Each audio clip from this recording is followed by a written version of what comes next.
Hello, my name is Eric Jonas. I'm here to present to you findings of our Title IX self-audit. The three-prong test is a test that we implemented to see where we're standing. It deals with enrollment as far as overall female enrollment, female participation in single sport or in more than one sport. And it's kind of compared to the amount of male students and their enrollment and their participation.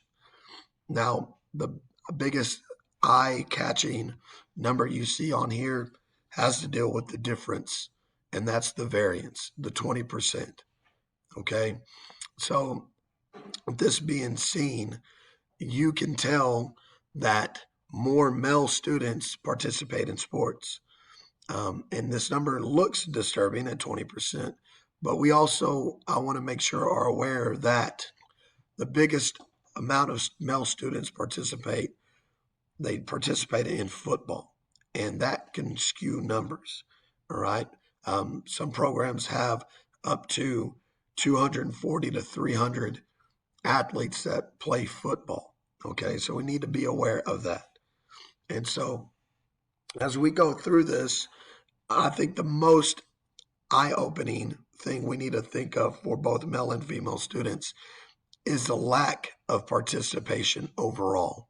And I think that needs to be the biggest thing that is addressed. Now, as far as the assessment, the history, continuing practice, women's program expansion, I use two examples. Powerlifting in the weight room, boys and girls soccer at the junior high level. Weight room has been renovated, new racks, new weights, new everything. It's beautiful.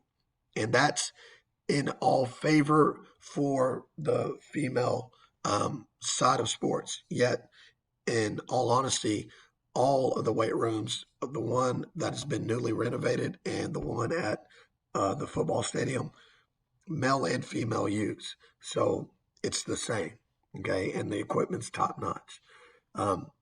Now, as far as the inclusion of soccer, boys and girls, to increase the level of participants, this is something that's been new, that has been added, the junior high level over the past 3 years. And again, it's a way to hopefully get more people involved in athletics.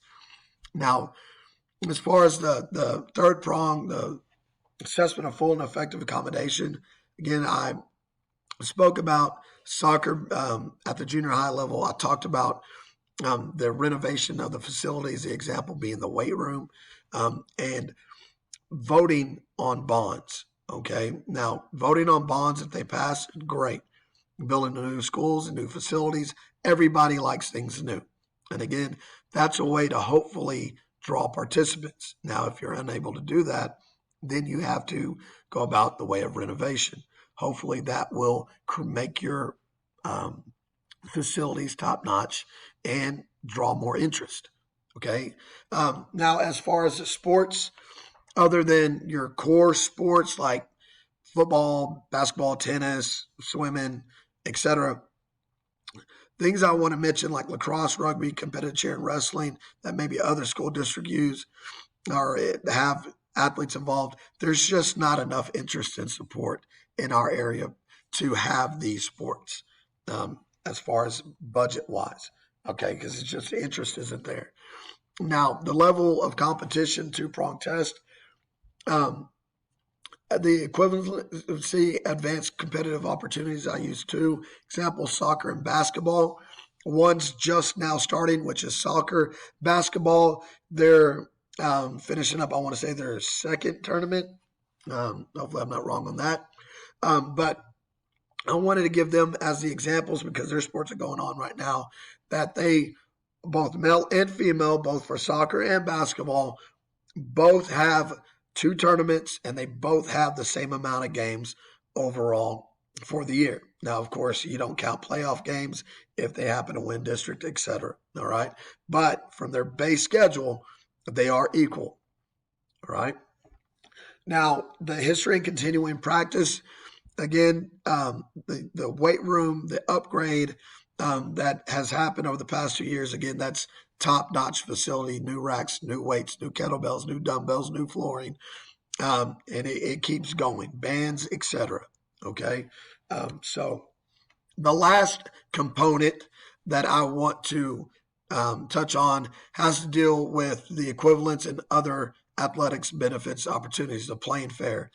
Now, with this being said, kind of a summary, budgets afforded by district allocate this ownership of decision making and monies for expenses such as gear and meals to the people that are in charge, the head coaches.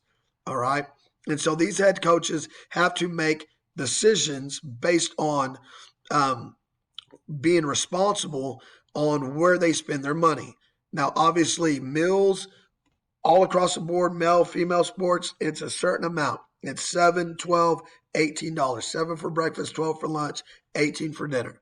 Okay. And it doesn't change for anybody. All right.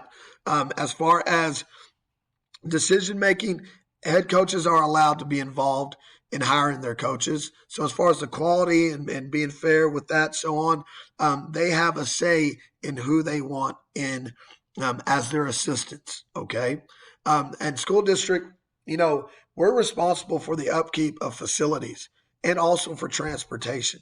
Okay. So we've got to make sure that facilities are kept up and we are communicating with transportation, and that whoever's going out of town, they have the best buses available to take them out of town, no matter male or female. Okay. All of this, again, with great communication and great forethought, should be taken care of with zero issues. Okay. And again, along with the upkeep, facilities, marketing the program. That's another huge thing going on right now. Again, head coaches, people in charge are given that opportunity and ability to do it. Again, all of this still has to go through the athletic coordinator at the campus and also the athletic director. All right. So again, as far as overall equality, from what I've seen and talked about and discussed and researched, everything is pretty much of equal footing here without any huge variance in equality. All right. So I just want to let you know, thank you for your time. Bye.